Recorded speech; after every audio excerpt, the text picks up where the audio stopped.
नीति का धन भी तब शुद्ध होता है जब तुम 10वां भाग दान करो। घणी जगह पधरामणी में जईए ने पछी बधा बहु प्रेम थी पूजा करे, पगे लागे अने पछी पाछा बधी माहिती आपे। आ एक बंगलो छे, अहीं मोटो रहे छे, आवा बीजा 2 बंगला छे, त्यां बीजा 2 छोकराओ रहे छे। आपणुं नहीं, बधुं भगवाननुं। કેટલા દીકરા તમારે? અમારા દીકરા 3। આપણા નહીં, ભગવાનના। શું કરે છે? તો એ એક ઘરની ફેક્ટરી છે એ સંભાળે છે, બીજો સારી સરકારી નોકરીમાં છે અને ત્રીજો છે એ રાજનીતિ કરે છે। આપણું કાંઈ નહીં, બધું ભગવાન। 200 વીઘા જમીન છે, આપણી નહીં, ભગવાન। બધું ભગવાનનું। પછી આપણે એને કેવું જોઈએ તો પછી તિજોરીની ચાવી લઈને મંદિરમાં મૂક્યા, બધું ભગવાનનું જ છે। કોઈ જાય?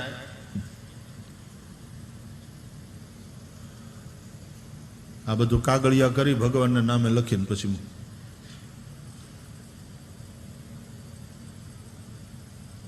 કોઈ ના એવું કરે। કોક જ હોય ગાંડો એવો, અને આવા ભગત ગાંડા જ હોય છે, પણ આપણે ક્યાં એવા ભગત છીએ? આપણે વાણીના વાચિક ભગત છીએ। આપણે તો મંદિરમાં જઈએ તોય આરતી આવે તો 15 પૈસા પાછા લઈને ખોટી પાવલી ફગાવે।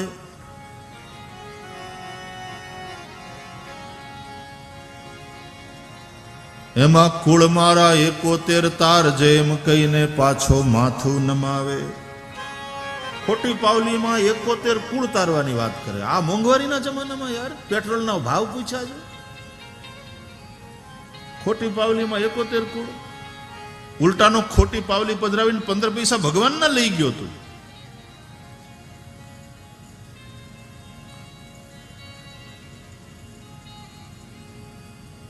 તારો બનાવેલો માનવી પ્રભુ આજે તને બનાવે।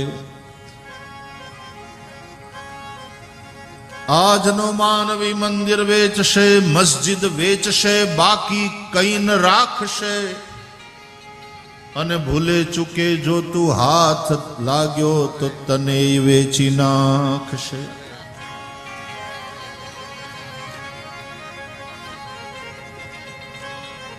તો બધું મંદિરમાં લખી દેવાનું, તિજોરી મંદિરમાં મૂકી આવવાની। તરત કહેશે તો આ બૈરા છોકરા આ બધાનું શું થાય? મારી જવાબદારી છે આ બધા। એક્ઝેક્ટલી, હાવ સાચી વાત। न कोई जाता है मंदिर में तिजोरी की चाबी रखने, न आवश्यकता, क्योंकि भक्ति मार्ग में भोगों का स्वरूपतः त्याग जरूरी नहीं है, लेकिन भोगों के प्रति जो ममता है उसको छोड़ो, भोगों के प्रति जो आसक्ति है उसको छोड़ो। भाव ये हो भगवान का है, भगवान की सेवा में लगाओ। केवल भाव हो भगवान का है ऐसी बात नहीं, भगवान की सेवा में लगाना भी है। अपने मौज शौक में तो पैसा बहुत उड़ाते हो, और भगवत सेवा की बात आवे हमणा कड़की छे, हमणा जरा मंदी छे। डिमोनेटाइजेशन पछी ने जीएसटी पछी तो धंधा हाव ले। स्विट्जरलैंड जवाम तने मोंघवारी नड़ती नहीं। अपने लिए मौज शौक के लिए पैसा खर्च करना हो, मैंने देखा लोगों के पास है, खर्च करते हैं, और है तो खर्च करना चाहिए बिल्कुल, लेकिन जब सेवा की बात आए तो बहानेबाजी क्यों करते हो? पैसा है, मौज करो, पहले सेवा में लगाओ। पहला भाग, कमाई का पहला भाग परमार्थ के लिए निकालना। शुरू में तो 5वां भाग प्रभु सेवा में निकालो ये कहा गया था, 20%। फिर कहा 10वां भाग, फिर तो राजा को भी तो कर चुकाना है ना, सरकार को भी तो टैक्स देना है, तो 10वां भाग, उससे धन शुद्ध होता है। नीति का धन भी तब शुद्ध होता है जब तुम 10वां भाग दान करो, परमार्थ में लगाओ। एक तो नीति से कमाओ, लेकिन नीति से कमाया हुआ भी संपूर्ण शुद्ध नहीं है। वो 10वां भाग जब दान में कर लगाओगे तब वो शुद्ध होता है। अनीति तो पाप ही है, और अनीति रूप पाप करके तुम पैसा कमाओगे। फिर कोई ये सोचता है कि अब मैं 10वां भाग पैसे का दान में लगा के वो पुण्य करूंगा। याद रहे, किसी भी पुण्य में तुम्हारे पाप को धोने की ताकत नहीं है। पुण्य पुण्य है, पाप पाप है। पुण्य पाप को नहीं धो सकता, कोई पुण्य पाप को नहीं मिटा सकता। तुम पुण्य करोगे तो उसका फल मिलेगा, और तुम पाप करोगे तो उसका फल मिलेगा। दोनों कर्म है, दोनों का फल अलग अलग है। लेकिन तुम यदि ये सोचो कि मैंने 10 पाप किए हैं, अब मैं 12 पुण्य कर लूं, तो 12 में से 10 गए, फिर भी मेरे 2 पुण्य बच गए, ऐसा हिसाब कर्म के क्षेत्र में नहीं चलता। कर्म के क्षेत्र में माइनस जैसी कोई चीज ही नहीं है, यहां प्लस ही प्लस है। यहां तुमने 10 पाप किया है तो 10 पाप का फल मिलेगा, और 12 पुण्य किया है तो उसका फल मिलेगा। तो 10 और 12 22 हो जाएंगे। 12 माइनस 10 2 नहीं रहेंगे। कर्म के क्षेत्र में प्लस ही प्लस है, माइनस है ही नहीं। हां, तुम पुण्य कर्म में लगे रहोगे तब तक तुम पाप से बचे रहोगे।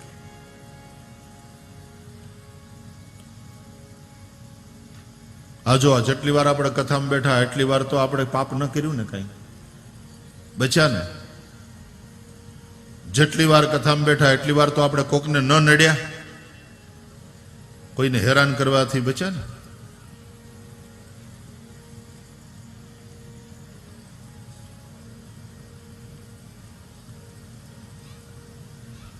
जितना सत्कर्म में लगे रहोगे पाप से बचोगे।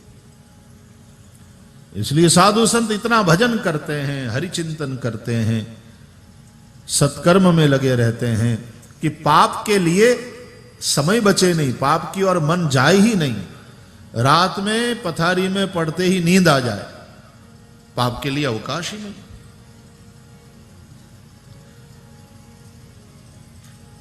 भगवान नाम संकीर्तन से तो पाप मिटेगा।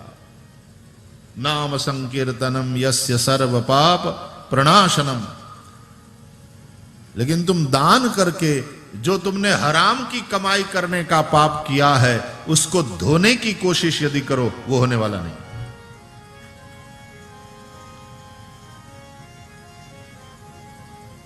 हमारे पूज्य स्वामी शरणानंद जी महाराज तो कहते थे, वृंदावन के संत, बोले दान को तुम पुण्य मानते हो। वो तो कहते थे दान भी पुण्य नहीं है, दान भी तुमने जो संग्रह रूप पाप किया है उसका प्रायश्चित है।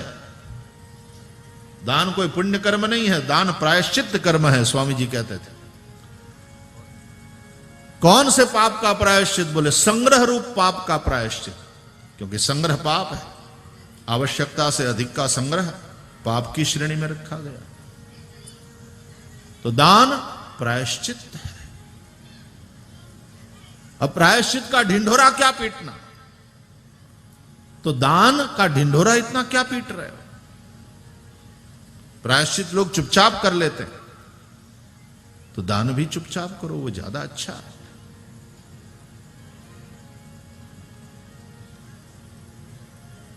पाप और पुण्य दोनों को अपने मुख से गाने से, दोनों को प्रकट करने से, बन्नेनी जाहिरात करवा थी, दोनों का नाश होता। पुण्य को यदि अपने मुख से प्रकट किया या तो बहुत ज्यादा घोषणा करवाया, या तो इश्तहार छपवाया, या तो बड़ी बड़ी तख्तियां लगवाया, गया पुण्य।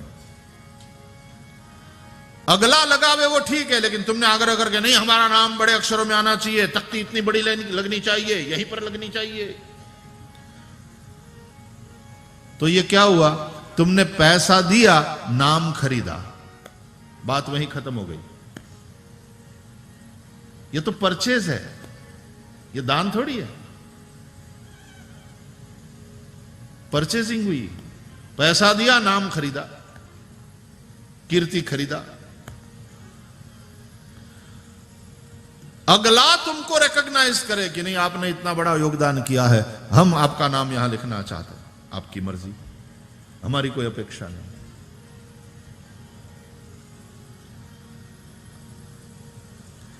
और उस नाम को देखकर कोई यदि कहे कि आपने तो बड़ा दान किया, यहां इतना बड़ा स्कूल बनवाया, इतना ये बनाया, तो ये कहेगा ठाकुर जी ने सेवा करा ली, हमारा क्या है, ठाकुर जी का है, ठाकुर जी की सेवा में लग गया। इस भाव से जो रहता है उसका पुण्य हकीकत में उगे।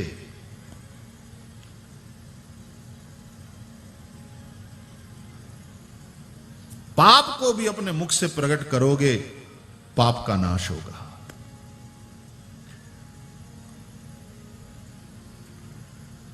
ईसाई धर्म में इसलिए कन्फेशन का महत्व है। लोग जाते हैं चर्च में, फादर के पास, अपने पाप का कन्फेशन करते हैं, कबूलात, मेरे से ये गलती हुई, ये पाप हुआ, ये भूल हुई। और फादर कहता है कि ईश्वर तेरे गुनाहों को माफ करे, परमात्मा उदार है, अब फिर से पाप न करने का दृढ़ संकल्प करो। परमात्मा हमें मिले धन, हम लक्ष्मी की कामना करते हैं, हमारे यहां लक्ष्मी के आवाहन के मंत्र है। ताम आवह जात वेदो लक्ष्मी मनपगामिनीम यस्याम हिरण्यम विंदेयम गामश्वम पुरुषानहम अश्वपूर्वाम रथमध्याम अस्तिनाद प्रमोदिनीम। श्री सूक्त में हम कहते हैं, हे जात वेद, हम उस लक्ष्मी का आवाहन करते हैं जो एक बार हमारे घर में आए तो फिर चली न जाए, हमारे घर में स्थिर रहे। जिस लक्ष्मी से हमारे घर में गाय हो, घोड़े हाथी हो, कर्मचारी वर्ग, सेवा करने वाले लोग हों,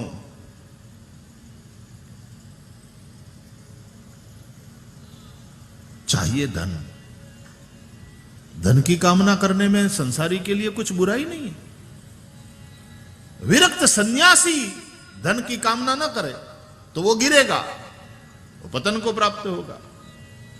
वानप्रस्थी को धन की कामना नहीं करना, ब्रह्मचारी को भी, ब्रह्मचारी के लिए तो विद्या ही धन है, इसलिए ब्रह्मचारी भी भिक्षा से अपना पेट भर लेता है, सन्यासी भी भिक्षा के अन्न से अपना पेट भर लेता है। बाकी तीनों आश्रमों से गृहस्थाश्रम को श्रेष्ठ बताया है हमारे शास्त्रों ने, क्योंकि अन्य तीनों आश्रम गृहस्थाश्रम के आधार पर जी रहे हैं। गृहस्थाश्रम के आधार पर टिके हुए हैं।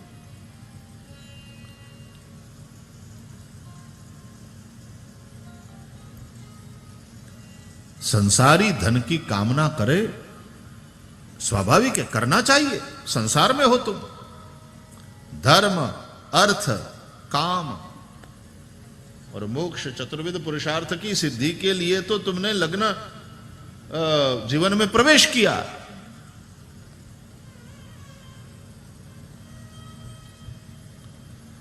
लेकिन अर्थ कमाओ नीति से।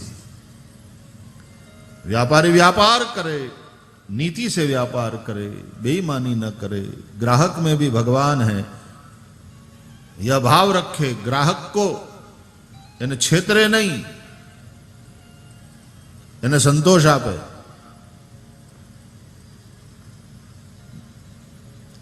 और जो कुछ कमाए उसमें से 10वां भाग परमार्थ के लिए खर्च करे। तो व्यापारी का व्यापार भी भगवान का भजन ही है। वो दुकान पर बैठकर जो व्यापार कर रहा है वो भगवान का भजन ही कर रहा है। एक किसान हल लेकर खेत जोतने जा रहा है, रास्ते में भगवान शंकर का मंदिर पड़ गया। थोड़ी देर बैलों को वहां रोका और वही रास्ते में से ही खड़े खड़े भगवान शंकर को प्रणाम कर लिया, यूं पगड़ी उतार करके प्रणाम करके, और फिर पगड़ी अपने सिर पर रख ली और बैलों को लेकर के खेत में चला गया। मंदिर में बैठे हुए पुजारी का 3 घंटा भगवान महादेव के ऊपर अभिषेक करना और उस किसान का फिर खेत में जाकर के 4 घंटा हल जोतना, ये दोनों एक समान ही है। पुजारी मंदिर में पूजा करता है, किसान खेत में पूजा कर रहा है। अपने कर्म को परमात्मा की पूजा बनाओ। स्वकर्मणा तमभ्यर्च सिद्धिम विन्दति मानवः। अपने कर्म से परमात्मा की पूजा करके मनुष्य परम सिद्धि को प्राप्त करता है।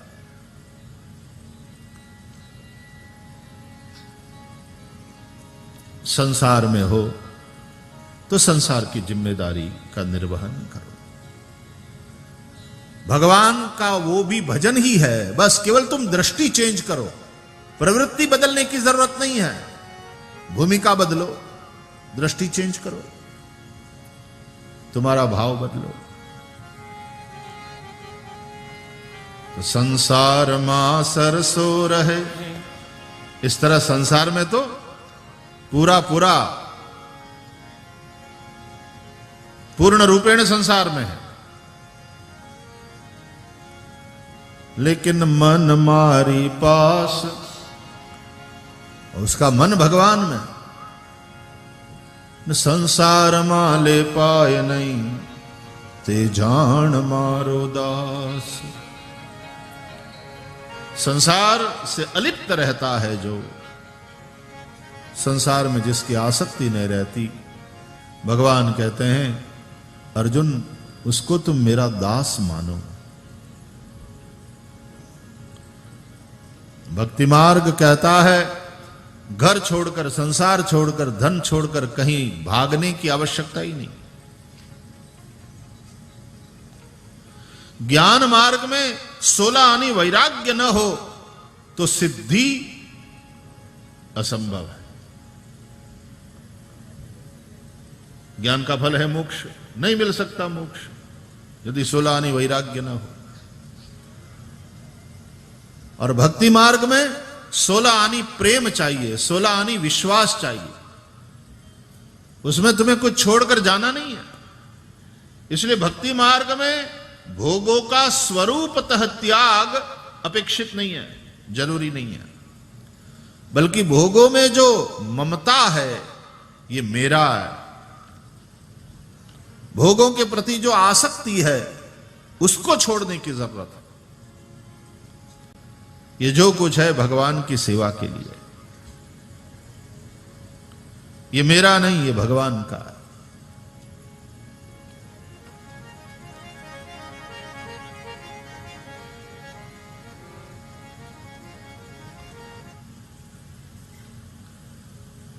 ये बड़ी सुंदर बातें हैं। આપણે ત્યાં તો જેસલ તોરલની વાણીમાં છે જ, પાપ તારું પ્રકાશ જાડેજા ધર્મ તારો સંભાર રે, તારી બેડલીને બુડવા નહીં દઉં, તારી બેડલીને બુડવા નહીં દઉં, જાડેજા રે એમ તોરલ કે છે જી, ए जी रेम तोरल के छे जी।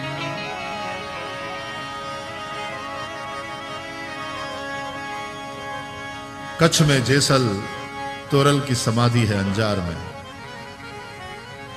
हर प्रांत के अपने अपने महानुभाव, अपने अपने दिव्य पुरुष हैं और उनसे संबंधित उस क्षेत्र के आस्था स्थान बने हुए हैं और हजारों लाखों लोगों की आस्था उस स्थान के प्रति है। जैसे यहां बेणेश्वर जैसे कई स्थान हैं, मावजी महाराज को आप याद करते रहते हैं। हर प्रांत के शहीद जिन्होंने राष्ट्र के लिए अपने प्राण निछावर किए, कल कवि सम्मेलन देर रात तक 1:30 बजे तक चला, नहीं 1:30 बजे अपने हैं, 2 बज गए थे यहां से चले हम तो। और कवियों ने बहुत अच्छे से काव्य वर्षा करी, अच्छा था। राष्ट्रभक्ति से ओतप्रोत शहीदों को याद किया गया। हर क्षेत्र की अपनी एक संस्कृति है, हर क्षेत्र के अपने श्रद्धा स्थान हैं, हर क्षेत्र के अपने श्रद्धा पुरुष हैं। बहुरत्ना वसुंधरा है ये हमारी। धन्य है भारतवर्ष। तो वहां जेसल तोरल की वाणी बड़ी प्रसिद्ध है,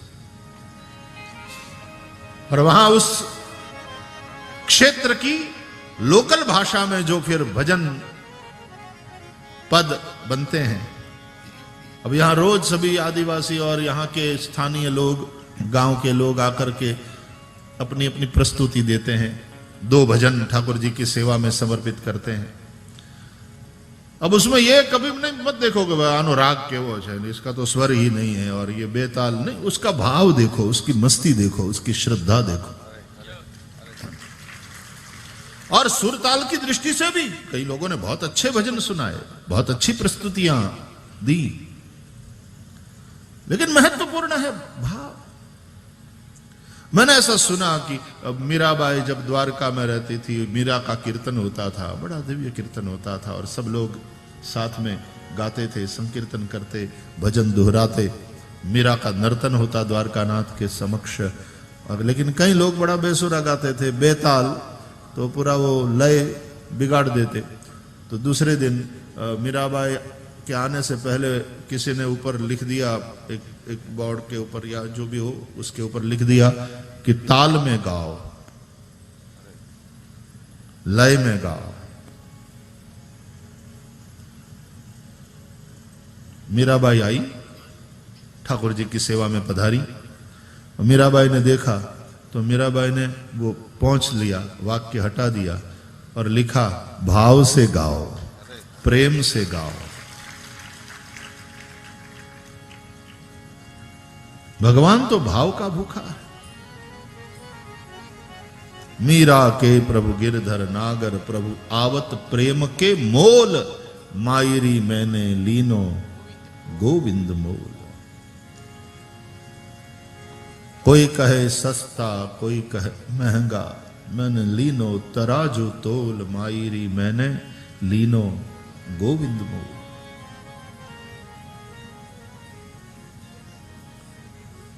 धन्य है भारतवर्ष। विदेश जाते हैं तो बहुत अच्छा लगता है, सब एकदम नीट क्लीन। और जो डेवलप्ड कंट्रीज है, यूरोप में जाओ, अमेरिका जाओ, देखकर लगता है वाह क्या बात, क्या डेवलपमेंट, कितनी सफाई है, लॉ एंड ऑर्डर कितना बढ़िया है, और सब लोग अपना अपना काम बड़ी निष्ठा से करते हैं।